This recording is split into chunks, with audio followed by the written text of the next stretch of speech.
ನಮಸ್ಕಾರ ವೀಕ್ಷಕರೇ, ತಾವೆಲ್ಲ ನೋಡ್ತಾ ಇದ್ದೀರಿ ದೇಶದಲ್ಲಿ ನೀಟ್ ಅಕ್ರಮದ ಬಗ್ಗೆ ವಿದ್ಯಾರ್ಥಿಗಳು ಪ್ರೊಟೆಸ್ಟ್ ಅನ್ನ ಮಾಡ್ತಾ ಇರೋದನ್ನ. ದೇಶದ ಹಲವು ರಾಜ್ಯಗಳಲ್ಲಿ ಪ್ರತಿಭಟನೆ ಕಾವು ಏರ್ತಾ ತೊಡಗಿದೆ. ಈ ವಿಚಾರವಾಗಿ ಕಾಕ್ರೋಚ್ ಜನತಾ ಪಾರ್ಟಿಯ ಮುಖ್ಯಸ್ಥ ಅಭಿಷೇಕ್ ದೀಪ್ಕೆ ನೇತೃತ್ವದಲ್ಲಿ ಪ್ರತಿಭಟನೆ ನಡೀತಾ ಇದೆ. ದೇಶದ ಹಲವಾರು ರಾಜ್ಯಗಳಿಗೆ ಪ್ರತಿಭಟನೆ ಕಾವು ಏರ್ತಾ ತೊಡಗಿದೆ. ಹೀಗಾದರೂ ಕೂಡ ಕೇಂದ್ರ ಸರ್ಕಾರದ ಶಿಕ್ಷಣ ಸಚಿವರಾದಂತಹ ಧರ್ಮೇಂದ್ರ ಪ್ರಧಾನ್ ಅವರು ಯಾವುದೇ ಕಾರಣಕ್ಕೂ ರಾಜೀನಾಮೆ ಕೊಡಲೇಬಾರದು ಅಂತಕ್ಕಂಥ ಮನೋಭಾವನೆಯನ್ನು ಹೊಂದಿದವರಾಗಿದ್ದಾರೆ. ವಿದ್ಯಾರ್ಥಿಗಳ ಒಂದು ಅನುಕೂಲಕ್ಕಾಗಿ, ವಿದ್ಯಾರ್ಥಿಗಳಿಗೆ ಅನ್ಯಾಯವನ್ನ ಪ್ರತಿಭಟನೆ ಸಲುವಾಗಿ ಜಂತರ್ ಮಂತರ್ನಲ್ಲಿ ಪ್ರತಿಭಟನೆ ಕಾವು ಹೆಚ್ಚಾಗಿದೆ. ವಿದ್ಯಾರ್ಥಿಗಳ ಮೇಲೆ ಲಾಠಿ ಚಾರ್ಜ್ ನಡೆದಿದೆ, ಅಶ್ರು ಪ್ರಯೋಗ ನಡೆದಿದೆ. ಅಷ್ಟಾದರೂ ಕೂಡ ಕೇಂದ್ರ ಸರ್ಕಾರದ ಯಾವೊಬ್ಬ ಸಚಿವ ಮತ್ತು ಪ್ರಧಾನಿಗಳು ಇಲ್ಲಿವರೆಗೂ ಚಕಾರ ಎತ್ತದೇ ಇರುತ್ತದ್ದು ಈ ದೇಶದ ಶೈಕ್ಷಣಿಕ ವ್ಯವಸ್ಥೆ ಯಾವ ಮಟ್ಟದಲ್ಲಿ ಸಾಗ್ತಾ ಇದೆ ಅನ್ನತಕ್ಕಂಥದ್ದನ್ನ ನೀವು ಗಮನಿಸಬೇಕಾಗಿದೆ. ಇಲ್ಲಿಯವರೆಗೂ ಕೂಡ ಈ ಹೋರಾಟದ ಮುಂಚೂಣಿಯಲ್ಲಿ ಇದ್ದಿರುವುದು ಸೋನಮ್ ವಾಂಗ್ಚುಕ್ ಕೇವಲ ಉಪ್ಪು ಮತ್ತು ನೀರನ್ನ ಸೇವಿಸಿ ಕಳೆದ 25 ದಿವಸದಿಂದ ಕೂಡ ಉಪವಾಸ ಸತ್ಯಾಗ್ರಹವನ್ನ ಮಾಡಿತ್ತು. ಯಾಕೆಂತ ಹೇಳಿದ್ರೆ ಈ ದೇಶದ ಶಿಕ್ಷಣ ವ್ಯವಸ್ಥೆಯಲ್ಲಿ ಬದಲಾವಣೆ ಬರಬೇಕು, ನೀಟ್ ಅಕ್ರಮದಲ್ಲಿ ಯಾರು ತೊಡಗಿದ್ರು ಅವ್ರಿಗೆ ಶಿಕ್ಷೆ ಆಗ್ಬೇಕು ಅಂತಕ್ಕಂತ ಒಂದು ಮಹತ್ವಾಕಾಂಕ್ಷೆಯನ್ನ ಇಟ್ಟುಕೊಂಡು ಅವರು ಉಪವಾಸನ ಕೂತ್ಕೊಳ್ತಾರೆ. 25 ದಿವಸಗಳ ಕಾಲ ಉಪವಾಸ ಕೂತರು ಕೂಡ ದೇಶದ ಯಾವೊಬ್ಬ ಸಚಿವ ಮತ್ತು ಪ್ರಧಾನಿಗಳು ಅವರ ಗೋಳನ್ನ ಕೇಳುವವರಿದ್ದಂಗಾಗಿದೆ. ಹೀಗಾಗಿ ಬೇಲಿನೇ ಎಂದು ಹೊಲ ಮೈದರೆ ಕೇಳುವವರು ಯಾರು ಅಂತಕ್ಕಂಥ ಪರಿಸ್ಥಿತಿ ದೇಶದಲ್ಲಿ ನಿರ್ಮಾಣವಾಗಿದೆ. ಅದು ಶೈಕ್ಷಣಿಕ ಕ್ಷೇತ್ರದಲ್ಲಿ ಧರ್ಮೇಂದ್ರ ಪ್ರಧಾನ್ ಮತ್ತು ಅವರ ಸಹಪಾಠಿಗಳೇನಿದ್ದಾರೆ ಕೇಂದ್ರ ಸಚಿವರು, ಅವರ ಮಕ್ಕಳೆಲ್ಲರೂ ಕೂಡ ವಿದೇಶದಲ್ಲಿ ಓದ್ತಾರೆ ಅಂತಕ್ಕಂಥದ್ದನ್ನು ಗಮನಿಸಬೇಕಾದ ವಿಷಯ.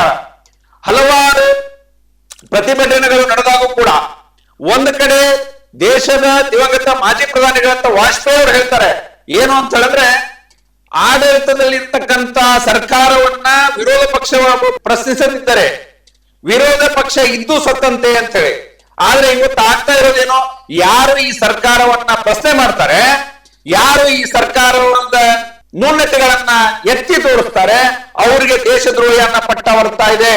ಯಾಕೆ ಅಂತ ಹೇಳಿದ್ರೆ ಇವರು ಅಪ್ಪಟ ದೇಶಭಕ್ತರು ಅಂತಕ್ಕಂಥ ಮುಖವಾಡವನ್ನ ಇವರು ಹೊತ್ಕೊಂಡಿದೆ. ಯಾರು ಬಿಜೆಪಿ ನೇತೃತ್ವದ ಸರ್ಕಾರದ ಸಚಿವರುಗಳು ಈ ದೇಶಭಕ್ತರು ಅನ್ನುವ ಒಂದು ಮುಖವಾಡವನ್ನ ಹಾಕೊಂಡಿದ್ದಾರೆ ಅಂತಕ್ಕಂಥದ್ದನ್ನ ಗಮನಿಸಬೇಕಾದ್ದು. ಯಾಕಂತ ಹೇಳಿದ್ರೆ ವಿರೋಧ ಪಕ್ಷ ಇರುವುದು ಪ್ರಶ್ನಿಸಲಿಕ್ಕಾಗಿಯೇ. ಆ ಪ್ರಶ್ನೆ ಮಾಡಿದವರನ್ನ ಇವರು ದೇಶ ದ್ರೋಹಿ ಅಂತ ಇದ್ದಾರೆ ಅಂತ ಹೇಳಿದ್ರೆ ಇವ್ರು ಎಂತ ದ್ರೋಹಿಗಳಿರ್ಬೇಕು ಅಂತಕ್ಕಂಥದ್ದನ್ನ ನಾವು ಗಮನಿಸಬೇಕಾಗ್ತದೆ. ಮಾನ್ಯ ಪ್ರಧಾನಮಂತ್ರಿಗಳಾದಂತ ನರೇಂದ್ರ ಮೋದಿ ಅವರು ಇಲ್ಲಿಯವರೆಗೂ ಕೂಡ ನೀಟ್ ಅಕ್ರಮದ ಬಗ್ಗೆ, ನೀಟ್ ಅವ್ಯವಹಾರದ ಬಗ್ಗೆ ಚಕಾರ ಎತ್ತದೇ ಇರತಕ್ಕಂಥವ್ರು, ಇವರು ಅದಕ್ಕಾಗಿ ಇವತ್ತು ಕೋರ್ಟ್ ಅನ್ನ ಸ್ಥಾಪನೆ ಮಾಡ್ತೀನಿ ಅಂತಕ್ಕಂಥ ಮಾತನ್ನ ಟ್ವೀಟ್ ಮುಖಾಂತರ ಹೇಳುವ ಬದಲಾಗಿ ಅದೇ ವಿದ್ಯಾರ್ಥಿಗಳು ಏನು ಪ್ರತಿಭಟನೆ ಕೂತಿದ್ದಾರೆ ಅವರ ಮನವೊಲಿಸಿದರೆ ಒಳ್ಳೇದಿತ್ತು ಅಂತಕ್ಕಂಥದ್ದು ಸಾರ್ವಜನಿಕರ ಮತ್ತು ಈ ದೇಶದ ಪ್ರಜೆಗಳ ಅನಿಸಿಕೆ. ಹೀಗಾಗಿ ನೀಟ್ ಅಕ್ರಮ ಒಂದೇ ಅಲ್ಲ, ಈ ವಿದ್ಯಾರ್ಥಿಗಳಿಗೆ ಅನುಕೂಲ ಆಗ್ತಕ್ಕಂಥ, ನಾವು ಏನು ನರೇಂದ್ರ ಮೋದಿ ಅವರು ಮಾತನ್ನ ಹೇಳಿದ್ರು, ದೇಶದಲ್ಲಿ ಪ್ರತಿ ವರ್ಷ 2 ಕೋಟಿಗಳ ಉದ್ಯೋಗಗಳನ್ನ ಸೃಷ್ಟಿ ಮಾಡ್ತೀವಿ ಅಂತ ಹೇಳಿ. ಇವತ್ತಿನ ಈ ದೇಶದ ವಿದ್ಯಾರ್ಥಿಗಳು ಪಕೋಡ ಮಾರಿ ಜೀವನ ಮಾಡ್ರಿ ಅಂತಕ್ಕಂಥ ಹೇಳಿಕೆ ಮಾನ್ಯ ಪ್ರಧಾನಮಂತ್ರಿ ಅವರಿಂದ ಬರುತ್ತೆ ಅಂತ ಹೇಳಿದ್ರೆ ಒಂದು ಸಾರಿ ಯುವಕರು ಎಚ್ಚೆತ್ಕೊಳ್ಬೇಕು.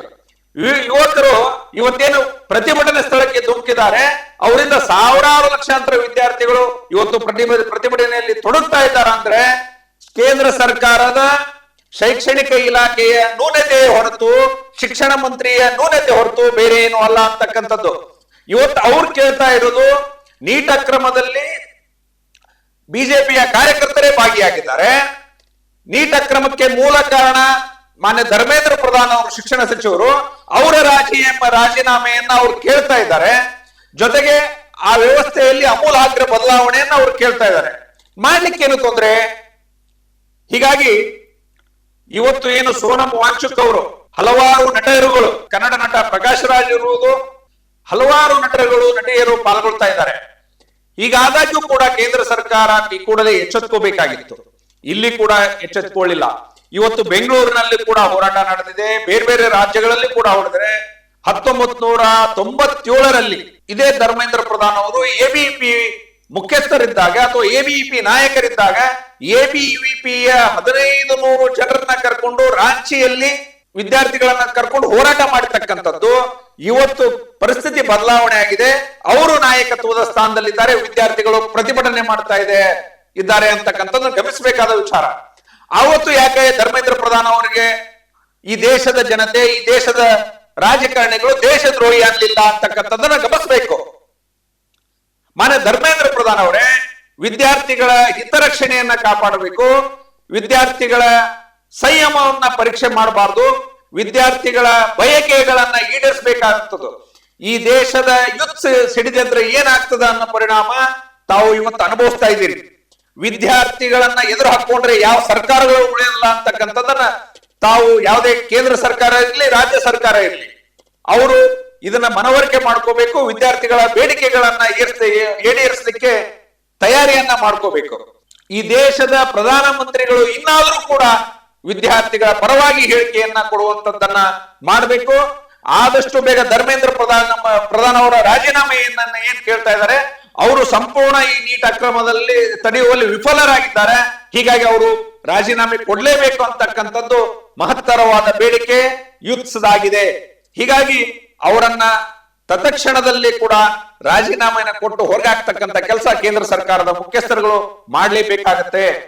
ಸೋನಮ್ ವಾಂಗ್ಚುಕ್ ಇವತ್ತು ಅವ್ರು ಬಂದು ಲಡಾಖಿನ ಒಬ್ಬ ಪ್ರತಿಭಾನ್ವಿತ ಇಂಜಿನಿಯರ್, ಲಡಾಖಿನ ಸರ್ವೋತ್ತಮ ಬೆಳವಣಿಗೆ ಕಾರಣೀಕರ್ತರಾಗಿದ್ದಂಥವ್ರು, ಲಡಾಖನ್ನ ಸ್ವಾಯತ್ತತೆಗೆ ಹೋರಾಡಿರ್ತಕ್ಕಂಥವ್ರು, ಲಡಾಖ್ನ ವಿದ್ಯಾರ್ಥಿಗಳಿಗಾಗಿ ಯಾವ ವಿದ್ಯಾರ್ಥಿ ಪರೀಕ್ಷೆಯಲ್ಲಿ ಫೇಲ್ ಆಗಿರ್ತಾನೆ ಅವ್ರಿಗಾಗಿ ಸಂಶೋಧನಾ ಕ್ಷೇತ್ರಗಳನ್ನ ಅವ್ರ ಕಡೆಯಿಂದನೇ ಸಂಶೋಧನೆಗಳನ್ನ ಮಾಡಿಸ್ತಕ್ಕಂತ ಒಬ್ಬ ವ್ಯಕ್ತಿ, ಮಿಲಿಟರಿ ಜನರಿಗಾಗಿ, ಮಿಲಿಟರಿ ಸೈನಿಕರಿಗಾಗಿ ಅವರು ಶೆಡ್ಗಳನ್ನ, ಸೋಲಾರ್ ಶೆಡ್ಗಳನ್ನ ನಿರ್ಮಾಣ ಮಾಡತಕ್ಕಂತ ವ್ಯಕ್ತಿ ದೇಶದ್ರೋಹಿ ಆಗ್ಲಿಕ್ಕೆ ಹೇಗೆ ಸಾಧ್ಯ?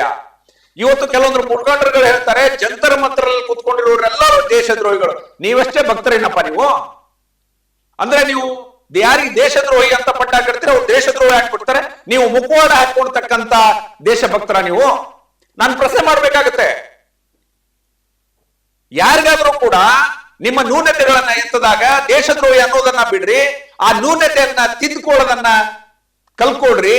ಪ್ರಜಾಪ್ರಭುತ್ವದಲ್ಲಿ ವಿರೋಧ ಪಕ್ಷ ಅನ್ನೋದು ಪ್ರಜಾಪ್ರಭುತ್ವದ ಕಾವಲು ನಾಯಿ ಅಂತ ಏನ್ ಹೇಳ್ತೀವಿ, ನಿಮ್ಮಗಳ ನ್ಯೂನತೆಗಳನ್ನ ಎತ್ತಿ ತೋರಿಸ್ಲಿಕ್ಕಾಗಿಯೇ ವಿರೋಧ ಪಕ್ಷ ಇರೋದು.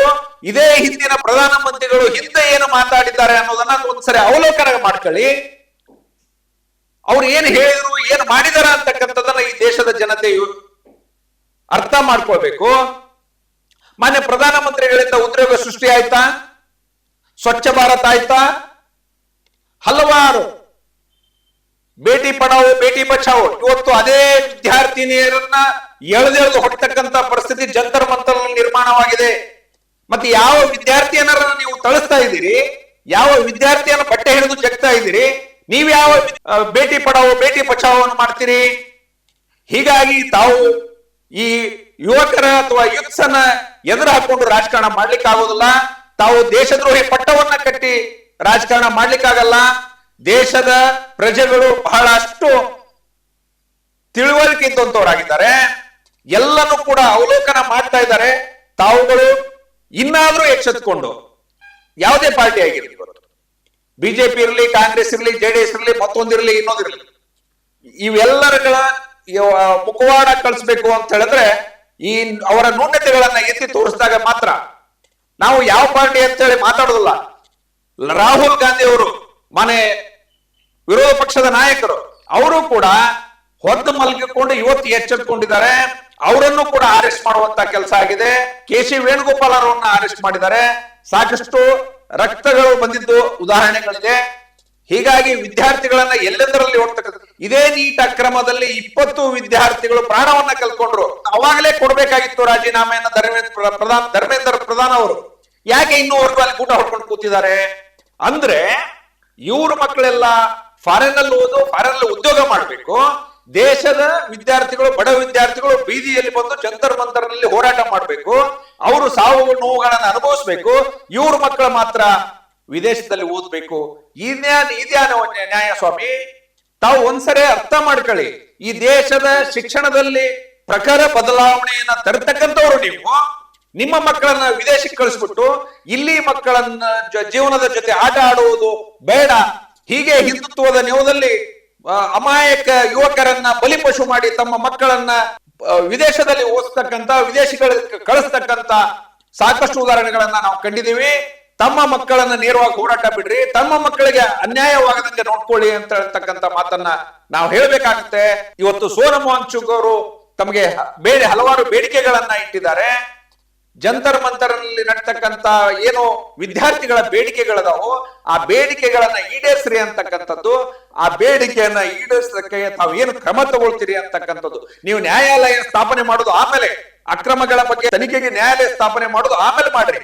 ಈಗೇನು ಮಹತ್ತರ ಆಪಾದನೆ ಧರ್ಮೇಂದ್ರ ಪ್ರಧಾನ್ ಅವರ ಮೇಲೆ ಬಂದಿದೆ, ಅವ್ರ ಮೇಲೆ ನೀವು ಕ್ರಮವನ್ನ ತಗೊಂಡಿಕೊಂಡಾಗ ಸತ್ತ ವಿದ್ಯಾರ್ಥಿಗಳಿಗೂ ಕೂಡ, ಪ್ರಾಣ ಕಳ್ಕೊಂಡ ವಿದ್ಯಾರ್ಥಿಗಳಿಗೂ ಕೂಡ ನ್ಯಾಯ ಸಿಗುತ್ತೆ ಅಂತಕ್ಕಂಥದ್ದನ್ನ ನಾವು ನೋಡ್ಬೇಕಾಗತ್ತೆ.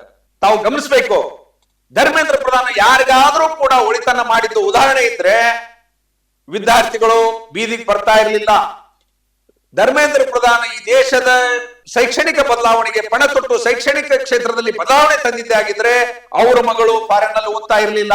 ಇದನ್ನ ತಾವೆಲ್ಲ ಗಮನಿಸಬೇಕು. ಇವತ್ತು ಹೇಳ್ತಾ ಇದ್ದಾರೆ ಕಾಂಗ್ರೆಸ್ ಇದ್ದಾಗ ಅಕ್ರಮ ನಡೆದಿರಲಿಲ್ವಾ, ಕಾಂಗ್ರೆಸ್ನವರು ಹೇಸಿಗೆ ತಿಂದ್ರು ಅಂತೇಳಿ ನೀವು ಹೇಸಿಗೆ ತಿಂದ್ರೆ ಹೇಗೆ ಅಂತಕ್ಕಂಥ ಪ್ರಶ್ನೆ ನಾವು ಮಾಡ್ಬೇಕಾಗತ್ತೆ. ಕಾಂಗ್ರೆಸ್ನವರು ಅದನ್ನ ಮಾಡ್ಲಿಲ್ವಾ, ಮತ್ತೆ ನೀವೇನ್ ಮಾಡೋದೇನು, ಅವ್ರು ಮಾಡೋದೇನು? ಕಾಂಗ್ರೆಸ್ನವರು ಹೊಲಸು ತಿಂತಾರ್ರಿ, ನೀವು ತಿನ್ನಕ್ ಸಾಧ್ಯನಾ? ಹಾಗಿದ್ರೆ ಬಿಡಿ, ನಾವು ತಿಂತೀವಿ ಹೊಲಸು ಅಂತ ಹೇಳಿದ್ರೆ ತಿನ್ರಿ, ಯಾರು ಬಡಂತಾರೆ? ಇವಾಗ ಏನು ಈ ವಿದ್ಯಾರ್ಥಿಗಳು ತಮ್ಮ ವಿರುದ್ಧ ತೊಡೆ ತಟ್ಟಿ ನಿಂತಿದ್ದಾರೆ. ನಾಳೆ ನಿಮ್ಮ ಸರ್ಕಾರ ಕಿತ್ತೊಗೆವರೆಗೂ ಅವ್ರು ವಿಶ್ರಮಿಸಲ್ಲ ಅಂತಕ್ಕಂಥದ್ದನ್ನ ತಾವು ಮನಗಾರಬೇಕು. ಹೀಗಾಗಿ ಶಿಕ್ಷಣ ವ್ಯವಸ್ಥೆಯನ್ನ ಅಮೂಲಾಗ್ರ ಸುಧಾರಣೆ ಮಾಡ್ತಕ್ಕಂಥ ವ್ಯವಸ್ಥೆಗೆ ಕ್ರಮ ಕೈಗೊಳ್ಬೇಕೇ ಹೊರತು ತಾವು ನ್ಯಾಯಾಲಯ ಸ್ಥಾಪನೆ ಮಾಡ್ತೀನಿ, ನಾನು ತನಿಖೆ ಮಾಡ್ತೀನಿ ಅಂತಕ್ಕಂಥ ಸಬಬುಗಳನ್ನ ಹೇಳೋದನ್ನ ಬಿಟ್ಟು ಕ್ರಮ ತಗೊಳ್ಳಿಕ್ಕೆ ಮುಂದಾಗಿ ಅಂತಕ್ಕಂಥ ಮಾತನ್ನ ಹೇಳ್ತಾ ಮತ್ತೊಂದು ವಿಶೇಷ ಕಾರ್ಯಕ್ರಮದೊಂದಿಗೆ ತಮ್ಮ ಎದುರಿಗೆ ಬರ್ತೀನಿ. ಧನ್ಯವಾದ.